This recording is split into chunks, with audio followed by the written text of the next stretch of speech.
Hey, what's up guys, it's your boy Patience and I decided to come at you guys with a little new one. So in this one, the idea is to showcase a little bit of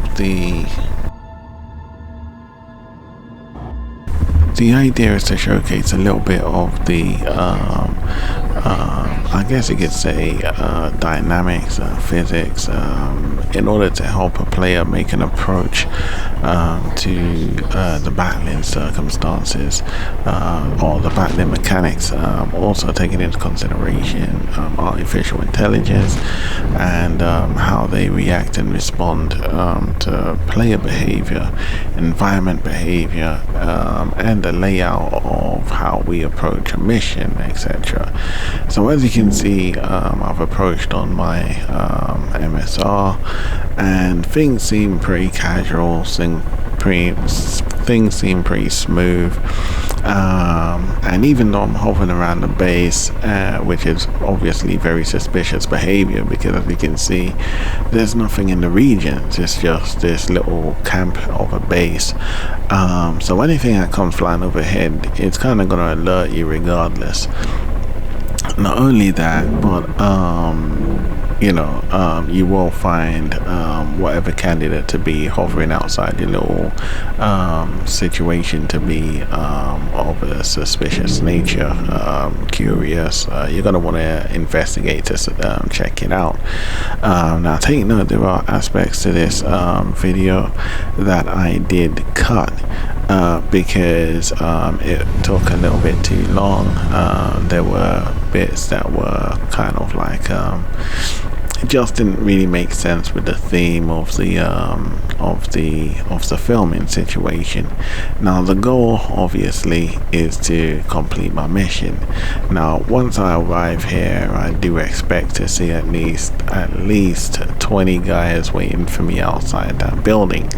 So I've come prepared, of course. I have my sniper, which is a B-ring, I think it's called the P6, and I also have my P4, which I believe again is a B-ring. I do like the B-rings, but the P4 is I believe it's one of my favorites, but after reviewing it personally, I've kind of come to find that it's actually a very weak gun, so I might try the P8 because it might have been a P8 that I actually fell in love with, but obviously I've gone and put tacticals all over my weapons, so I think that's a size 8 scope, but I've got a size 16 now, and I've got the size 4 scope on my automatic. Obviously the sniper has the size 8, but I haven't put the 16 on it yet. As you can see, no one's come to scope me out. As we pulled up to the camp, there were 2, maybe 3 ships outside the camp, but I don't think they're affiliated to the guys at the camp in any way. So I don't think they own those ships in any way, so they're not going to use those ships to come scout me out. There ain't going to be no dogfighting going on. They're just literally situated and rooted deep within that camp.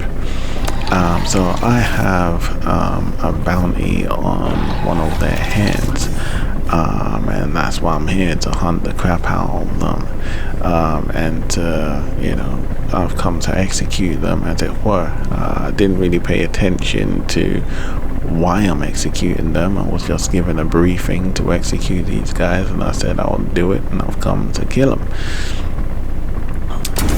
On that note, I kind of saved my progress within my medivac, which I think is pretty darn cool. So if I die, I will respawn here.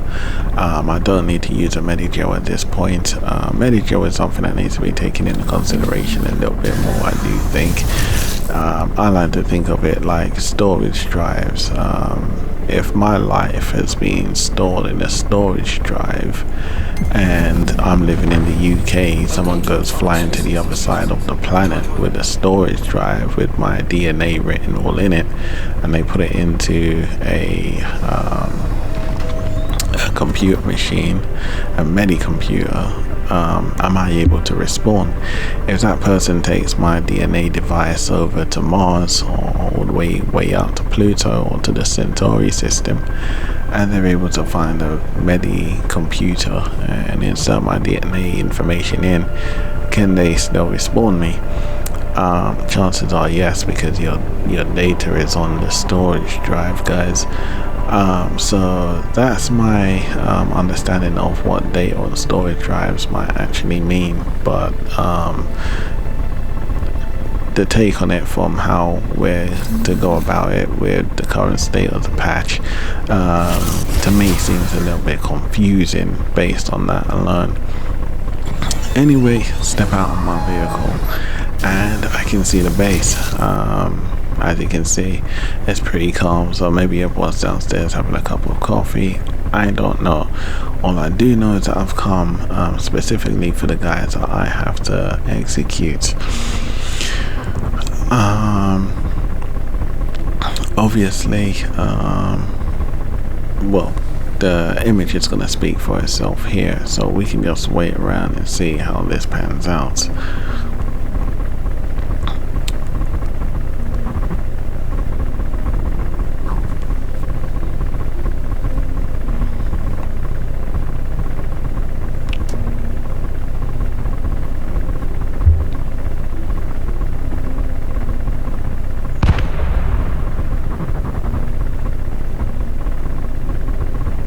So as you can see, there's no surveillance by the building at all, and I actually cut the bit out because the video would have just been retardedly long otherwise, but ultimately I had to drive my vehicle down to the camp, and once I did that, the NPCs actually spawned, and then they started shooting at my vehicle. I drove back to this site in order to get the sniping action back on, which is why I bought my sniper, so I could snipe the heck out of these guys.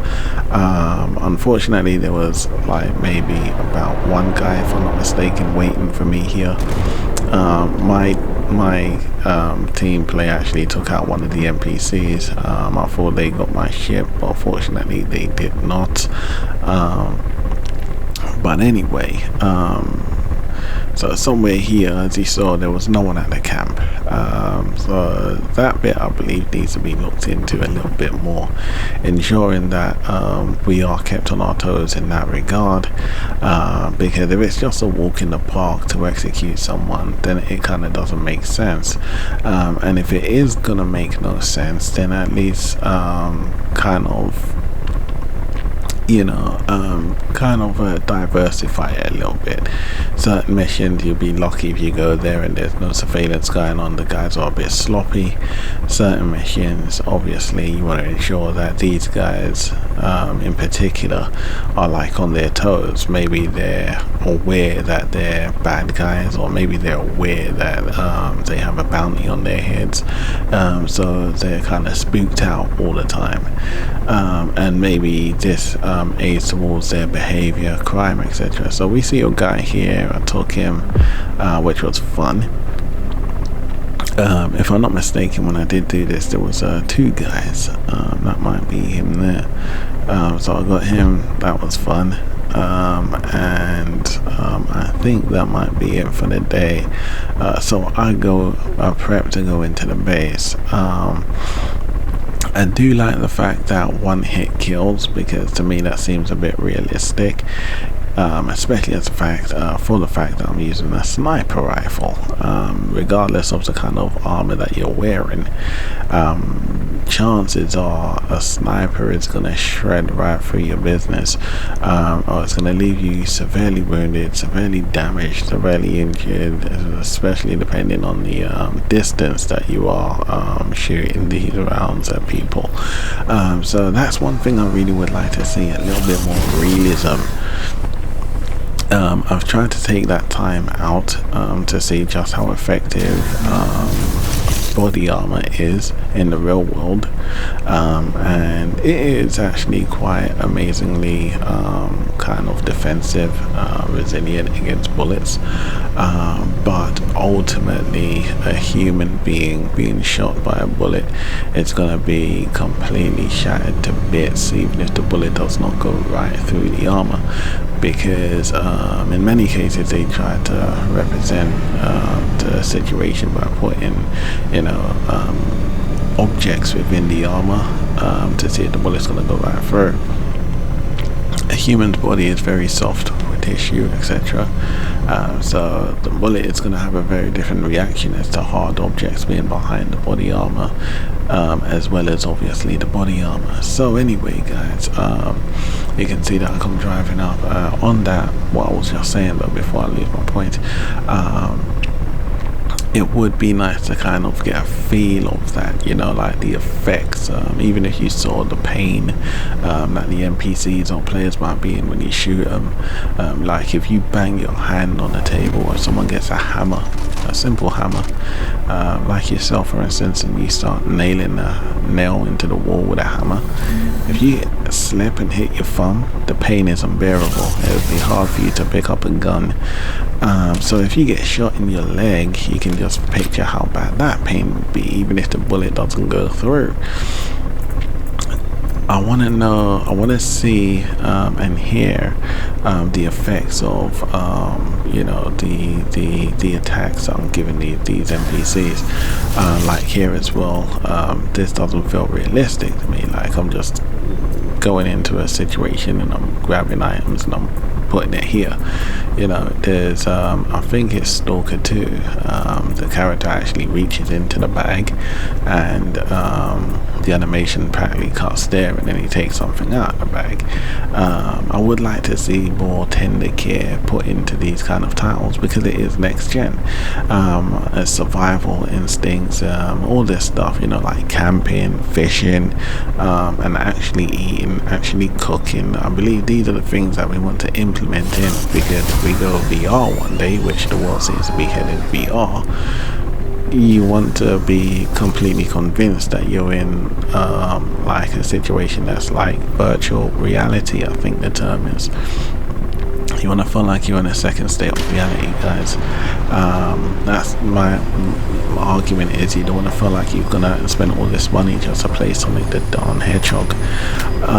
So it's kind of very important to take these things into consideration while we can, while this game is in baby stages, guys. Anyway, taking that into consideration, I now moving to camp. My firing range is a bit iffy here, only because I was having problems with my peripherals, and I still do. Whenever I load into this application, they begin to turn very jittery for reasons unknown. But I'm beginning to think it has something to do with resolution. So that's my excuse for firing a little bit at times. But also Stalker 2, they have this kind of neat animation of how the blood kind of trickles down the screen. If I'm not mistaken, I believe it is Stalker 2, or one of those titles anyway, rather than just the blood splatter on the screen. So even though this is early patches, 1.0 is down the road, still stuff that I would like to see a little more tender care going into, just as we had the physics, space physics. If you open up your doors when you're deep out in space, then because you haven't pressurized your ship or depressurized your ship, you can harm yourself, even kill yourself, and be sucked out of your ship into space. For some reason they turned that mechanic off, and I have no darn idea as to why, and I wish they would hurry up and put that back in. It also helps us to see what kind of ships, how certain ships may function. Like I love the Aurora, and that's one of the ships I actually purchased with real loot. This bit's weird here because I thought this was a player, but it's an NPC. He came up behind me for some reason. I think he thinks I was an NPC as well, or he thought I was an NPC. so I had to take him out, guys. But I don't know if that was clever AI. AI, obviously, guys, is artificial intelligence, not scripts. Scripting is writing something down and telling the NPC, right, you're gonna do this and this is gonna be triggered at this time. AI, artificial intelligence, is your computer makes a decisive decision on its own for that NPC. So it says this NPC is this kind of character and this character's behavior is likely going to lead this NPC to react in this way. Virtual reality, guys, artificial intelligence. Anywho, apparently lost my point of what I was saying. But the physics, like I love the aurora. So the aurora, if you kind of look at the aurora from that kind of standpoint, realistic, you kind of say to yourself, well, it doesn't have a depressurization kind of engineering written within it. So if you can't really open up your ship when you're deep out in space in the aurora, because you would mess not just yourself up but likelihood the ship. And there's certain other ships like that. I don't even think the C1 has a depressurization unit. Also, you would want a purgery room because of radiation. If you're flying near a star, or you go outside of a planet, or sometimes even when you fly into a planet, chances are there's going to be a lot of radiation. So you want a purgery room, and you want to have a depressurization room. And we know that these things are going to have to be taken into consideration because they have the engineering stuff coming into the game. I think it's the engineering. So certain stuff are going to have to be taken into consideration. And when you look at things from that standpoint, cargo and how we address our ships in the future is something to be taken into consideration. I hope it's something that's taken into consideration in a very I'll use the term stern way. But anywho, so these are certain things that I found that's on my mind quite a lot. This NPC here was a bit funny. I was able to take him out pretty quick. His armor was pretty tough. What I would like to see is wear and tear, obviously, on these armors. The more you shoot at the weaker the armor gets, and it starts shredding away as your bullets keeps ricocheting off of it. And obviously the more you do that is the more you're able to tear through the armor so as to pierce their flesh. Obviously in real life, if a bullet was to go into your flesh, we know how that looks, we know the effects. One of my favorite movies back in the day would have been The Godfather, and you got Scarface. These films can be there's also another one when is it Danny DeVito? I can't remember the name of that movie now. These are very graphic films, not films that you would obviously recommend for the young, which is why I try not to direct my channel at the youth audience, but more to the older guys. But my point being is that we are accustomed to violence, and violence is something that we're familiar with in our day-to-day lives because it's movies. Most movies generally have violence in them, but I would like to know that we do consider, or that we would like to think about how far we would go with violence. For instance, you got Wolverine, and you got that new game coming out called Ill. These games are very graphic, and I can't wait to get my hands onto them personally. But this game, like I mentioned before, is very addictive, and so if you're spending a lot of time on something like this, it could condition an individual. So my standpoint would be, I would love, obviously, to have crazy violence in this game.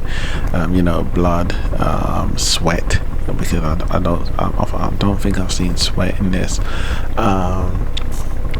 and also medically, better medical, how we address medical stuff, like if you get shot in your knee, rather than just taking a pill or a tablet or using the medigun the way that we use it through our armors, because we don't even take off our clunky armors in order to address our wounds.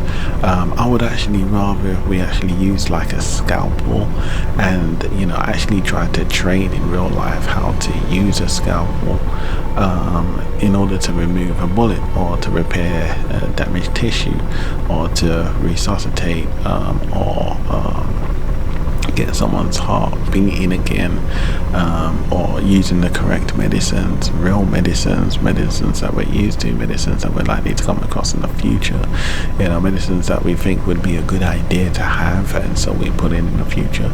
I hope that we're addressing Star Citizen in that fashion, rather than just sitting down and hoping for something to come out that's going to make us say wow.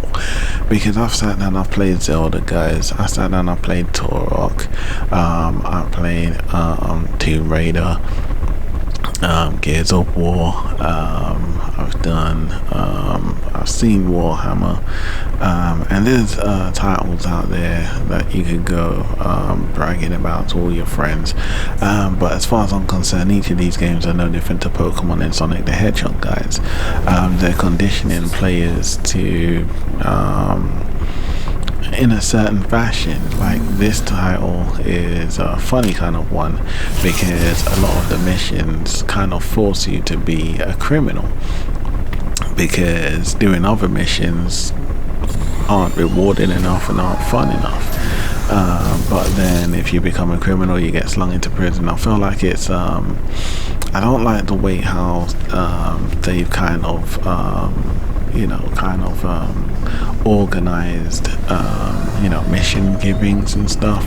I feel like it's a bit too Microsofty, as it were. I would prefer if they like, for instance, you got like the fair wage packet. You can be paid either by the hour, you can be paid, like, for instance, we'll use cargo as an example. You could be paid by the hour, you could be paid by distance, and you can be paid by weight. How much kilograms, or grams, or whatever, tons, we'll go with tons, however much tons you'll be piling onto your ship to go flying over to another world, and how far that world is. So you'll be paid either by distance, you'll be paid by the weight of cargo, or you'll be paid by time, the time that you spent with cargo, like how we're paid today in modern time.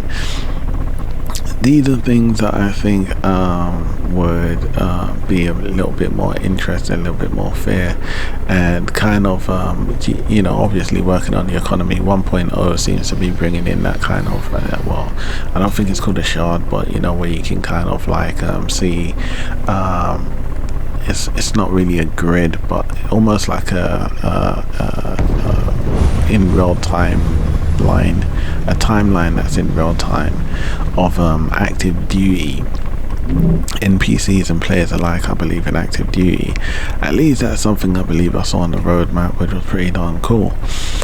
I hope to God that this stuff is not scripted yet again. I believe that the future is a place where our devices are given intelligence, to where you can actually sit down and have a discussion with artificial intelligence.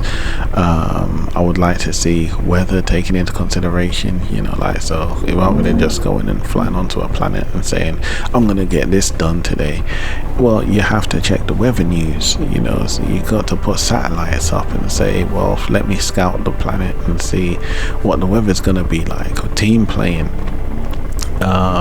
Because someone's put a satellite up around this world, another player says, I can go see what the satellite, I can pick up the radio or the transmission from this satellite and see what the weather's going to be like on Walla for the next couple of days.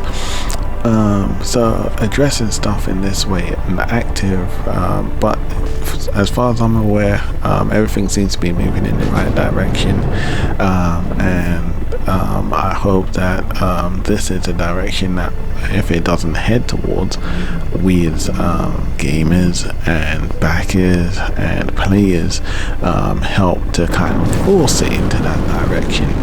You don't go out and buy yourself the latest GPUs, spend an arm and a leg on the latest GPUs and cooling systems, CPUs, motherboards, power supplies, guys, and storage systems. You don't go out and spend your whack of loot on all this junk just to sit down and play Sonic the darn Hedgehog, guys. So anyway, that's me. That was the mission. As you saw, it needs a lot of work. I would like a lot more AI, a lot more enemies. But it's your boy Patience. Leave your thumbs, your likes, and your comments down below if you have any queries, guys.